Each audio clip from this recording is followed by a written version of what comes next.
大家好，欢迎来到学识 Plus。今天我要给大家介绍由山米低英人先生所著的《远离电视影响，掌控自己的人生》。今天视频的内容包括以下2个部分：第一，远离电视的影响；第二，掌控自己的人生。首先是第一部分，远离电视的影响。电视中展示了各种诱人的商品，明星们穿着华丽的时尚服饰。节目中展现名人们住在的豪华公寓，著名厨师做出的精美菜肴。每天电视都会播放这些内容，诱导观众去追求这些物质，激发他们的欲望。然而，请您认真思考，并问问自己，这些商品真的是您自己真正想要的吗？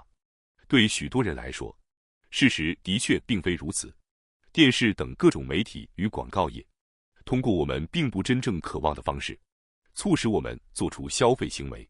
这个世界充斥着让人愚昧、让欲望不断膨胀，最终让支出超过收入的陷阱。而这个愚弄欲望的根源，正是电视等媒体。大型广告公司通过不断的手段来刺激人们的欲望，推动消费行为。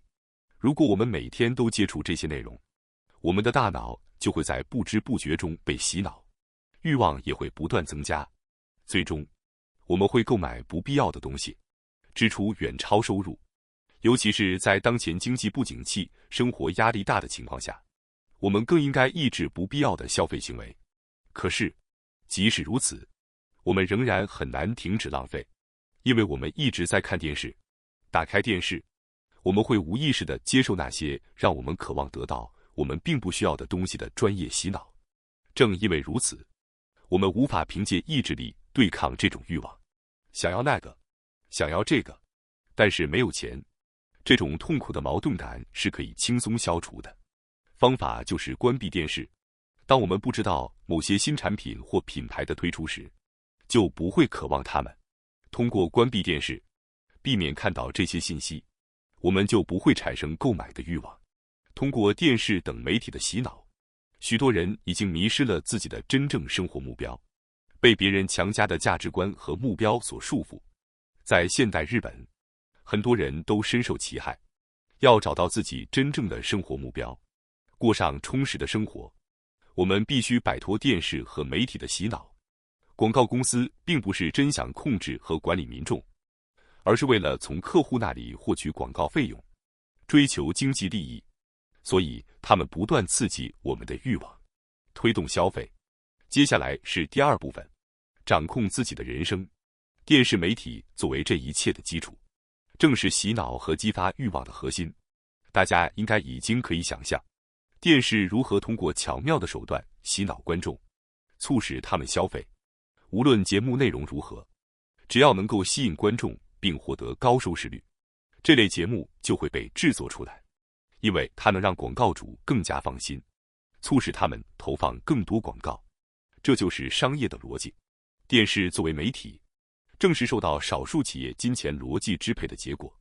我们每个人都应该意识到，电视对于我们消费行为和投票行为的影响有多么危险。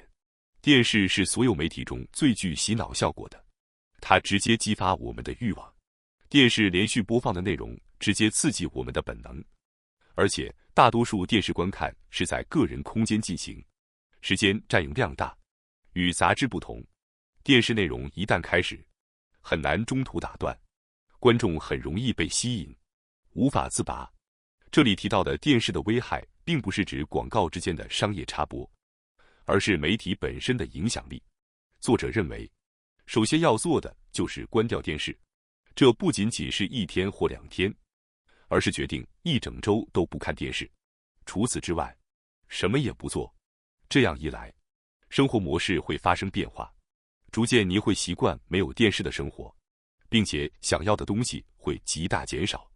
仅仅通过这一点，实际上你会惊讶地发现，过去感觉到的贫穷感显著减轻。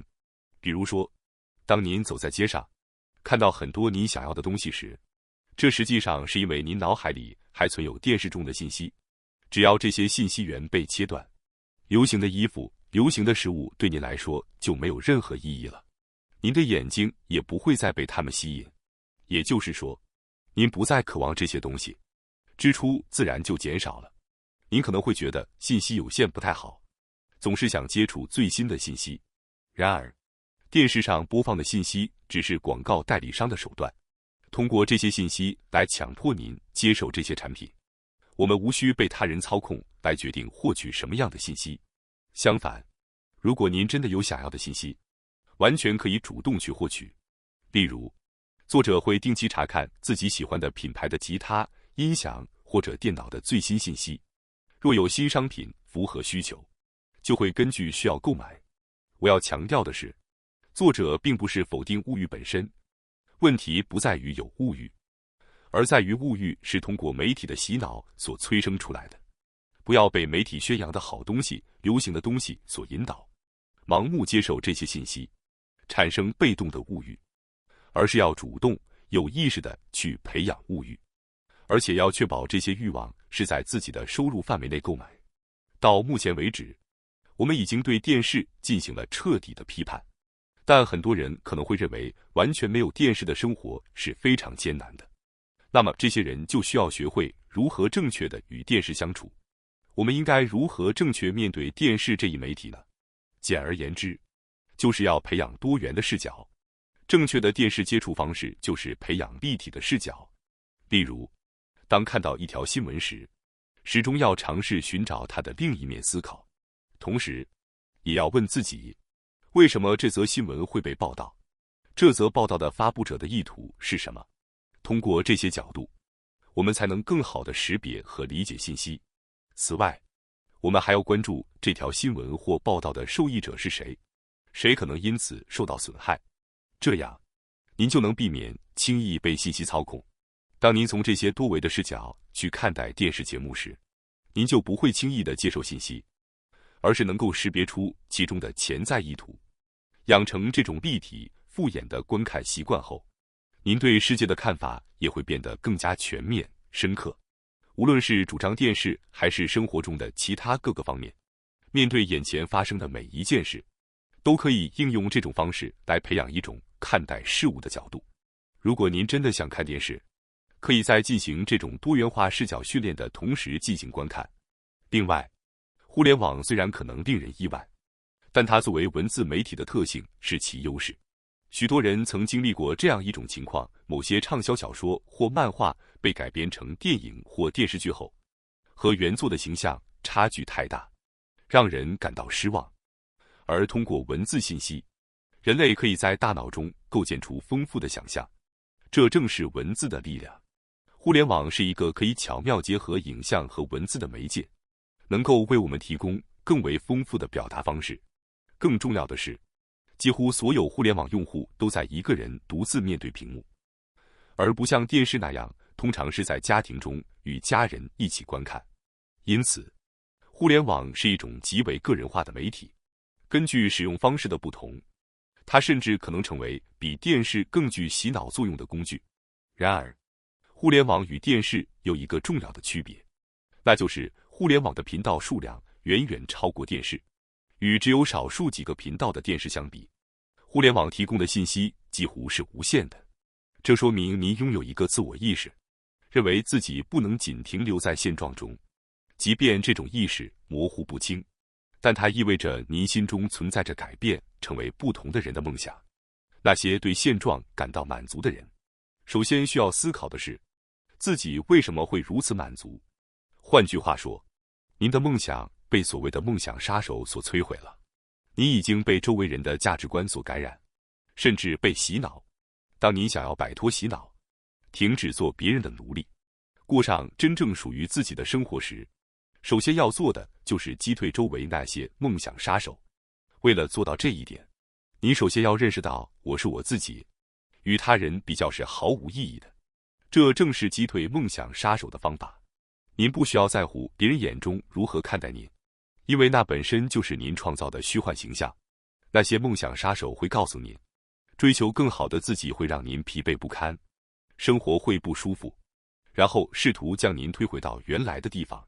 你应该停止听取周围那些告诉您做不到、无法实现的人们的意见，不要让他们的标准来决定您自己的能力和人生。从那里开始，您就能走出做奴隶的困境。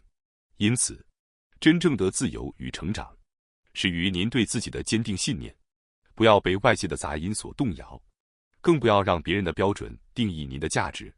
关掉洗脑的屏幕，打开属于您的可能性之门，开始阅读、学习、行动，让您的思想脱离他人的操控，成为独立思考的主人。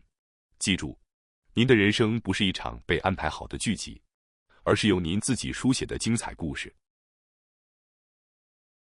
感谢大家收看今天的节目。如果你喜欢我们分享的内容，记得点赞、订阅并开启小铃铛通知，第一时间获取我们的更新。